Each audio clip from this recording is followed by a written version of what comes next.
il faut surtout aider l'industrie.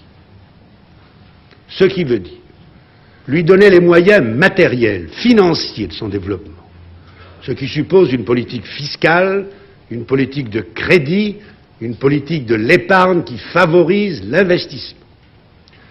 Il faut ensuite lui donner les moyens humains, ce qui suppose, depuis le collège technique jusqu'aux grandes écoles, en passant par les instituts universitaires de technologie, d'orienter le plus possible notre jeunesse vers l'industrie, de lui donner une formation professionnelle adaptée, de faire que cette formation professionnelle puisse sans cesse être reprise par un contact permanent et souple entre notre éducation nationale et le monde économique et social.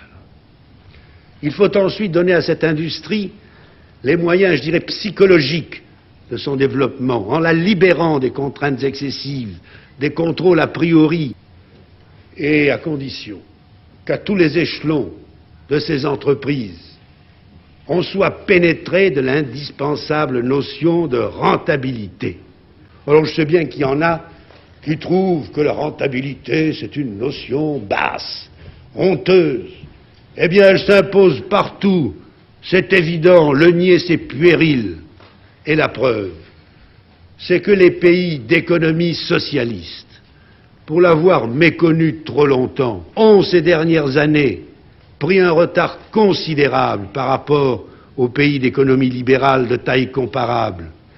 Et enfin, il faut que notre appareil économique, industrie, commerce, agriculture, prenne une mentalité, j'ose le dire, agressive, qu'il se porte à l'attaque, qu'il se porte à la conquête des marchés extérieurs, qu'il ait le goût d'aller se battre sur le terrain des autres, exactement comme les autres, dès maintenant, viennent se battre sur notre terrain. Il y a là une très grande entreprise nationale et dont dépend non seulement la prospérité des Français, mais la grandeur et le rôle de la France dans le monde.